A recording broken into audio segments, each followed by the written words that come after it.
Hey, welcome back to Reason for Truth. I'm your host, Stevie Garofalo. You know, Reason for Truth, where the truth comes first, the reasons come last, but we're always and constantly learning, because when we stop learning, we stop teaching, or at least stop teaching well. Today, I want to do a special episode. I was reading an article that when you start seeing, I want to do a little brief episode here in an article that shows just exactly, I wrote a book called Right for You, But Not for Me, A Response to Moral Relativism.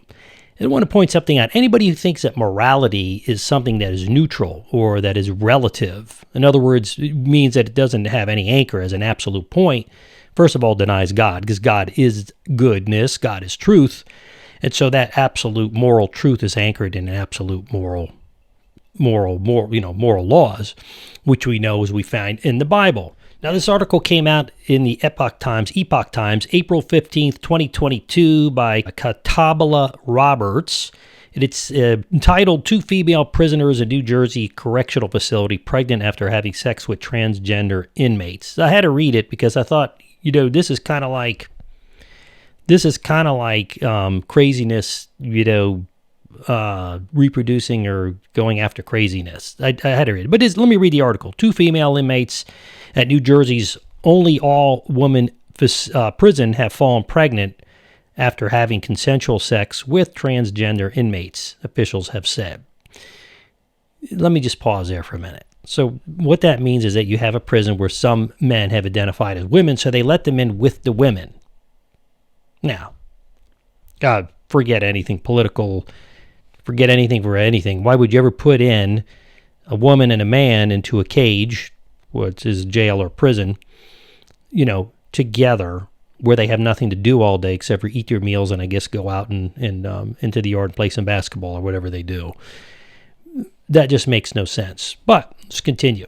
The unidentified pregnant women are incarcerated in the Edna Mahan Correctional Facility in Clinton, which houses 27 prisoners who identify as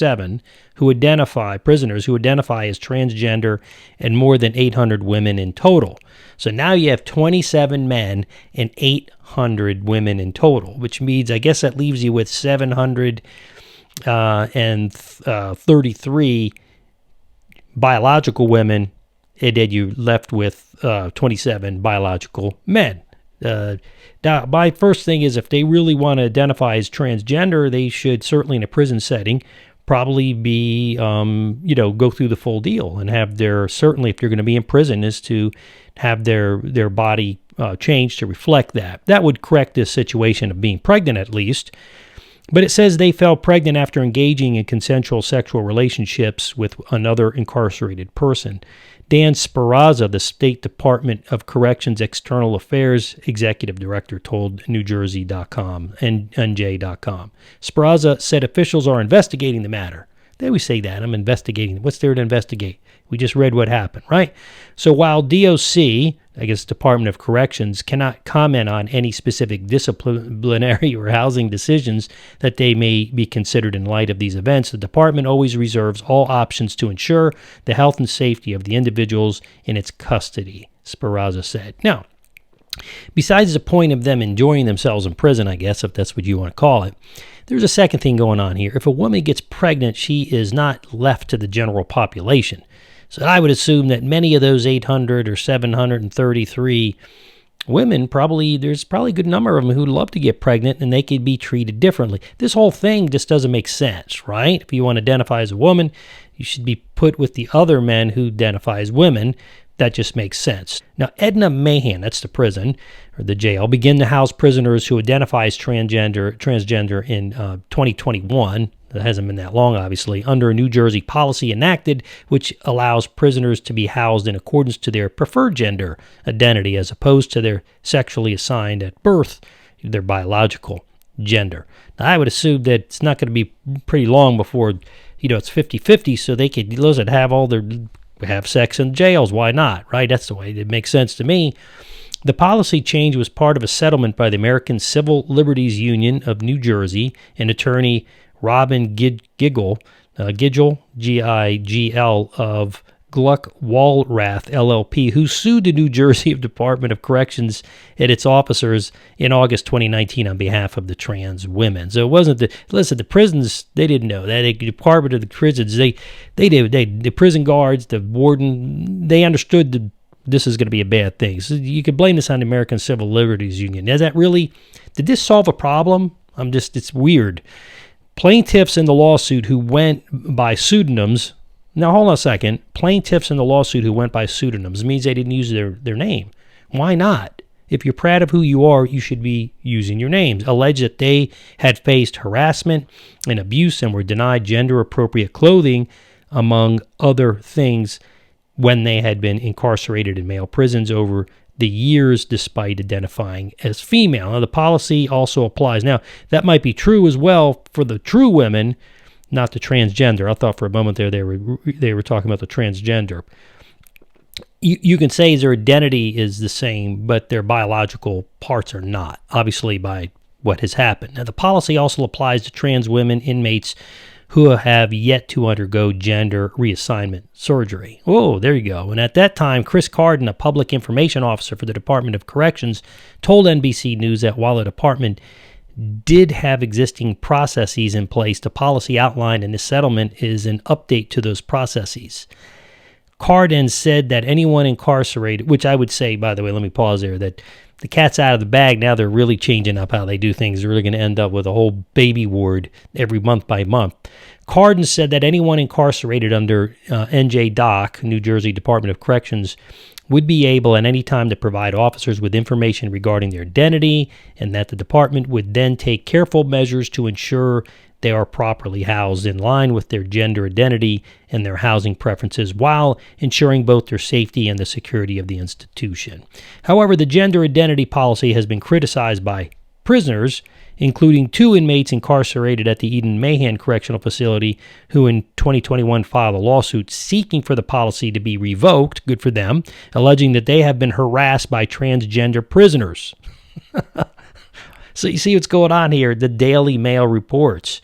They also proclaim to have witnessed the transgender inmates engaging in sexual activity with female prisoners. This thing's a mess. I mean, for real. The union representing correctional officers in Eden Mahan has criticized the policy. I don't blame the prison here at all. I don't blame the officers. Don't blame the warden. I don't even blame the state in this case. I blame the American Civil Liberties Union. This is, to my case, sounds like rape. And I don't care what you want to call it. That's what it sounds like. We oppose this policy, is what they said. Change, believing that it would be detrimental to the general population of female inmates being housed at Eden Mahan and also bring added stress to our correctional police officers assigned to this institution, the union's president told them. New Jersey, NJ.com. Oh my gosh. I mean, I don't understand this, why these, I do understand how it happened. I don't understand why it happened. But I'll say this is what happens when we degrade from God's ways, when we see morality as relative, when we have an agenda outside of that of God's. The people who go to jail to overturn these laws, they know very well what they're doing. They're not that naive. These are well-educated people, so they have the ability. They're just philosophically really off track. And they want something of the prison systems. They want something of America. They want something of culture that's very different than what is. And they're not Christian. ACLU is a communist organization with its own agenda. But I will say this, that folks, we need to wake up, understand what is happening.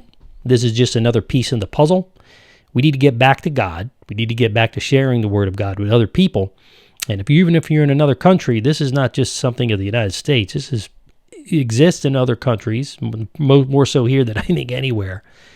And we have to make sure that we stand up for the truth and stand up for be in prayer even for the women in prison that are being subjected to these men who identify as women, who are abusing them in many cases, or sometimes voluntarily, as they said. So this is my talk video. I wanted to bring this out because I think the bottom line comes down to when we degrade from God's will, from His word, from His ways, we end up self-collapsing. If this was not dealt with, if it is not dealt with, the whole prison would collapse under mayhem, under confusion. And the people at the ACLU would go to their very expensive fancy dinner, those people who were the lawyers, and they go, wow, well, we're going to work this out. Meanwhile, people are suffering for it, including the taxpayers who have to pay for all those babies and the poor babies, those children brought into the world under such circumstances. So I'm going to ask you to be in prayer. Get your ministry in order. God has a calling for you. If you are a believer in Jesus Christ, no apathy, no hiding under money, no hiding under comfort, no hiding into just kind of put your toes. I know a lot of Christians, some of my friends with, they put little toes in. They know they're talking if you're listening. Put your little toes in. Get your toes out. Get down to business. Start making an impact. Make a difference. Anyways, that's what we need to do, or we're going to suffer. God's blessings to you. Listen, you know what to do. Make sure you hit the subscribe button. Boom. Then click that little alert bell down there. A little heavy on the subject, but I figured you need to know what's going on, and you want to make sure we make sense of this relative world in this absolute channel we call Reason for Truth. And you know what I say? I'm your host, Stevie Garofalo, and this is your Reason for Truth for today.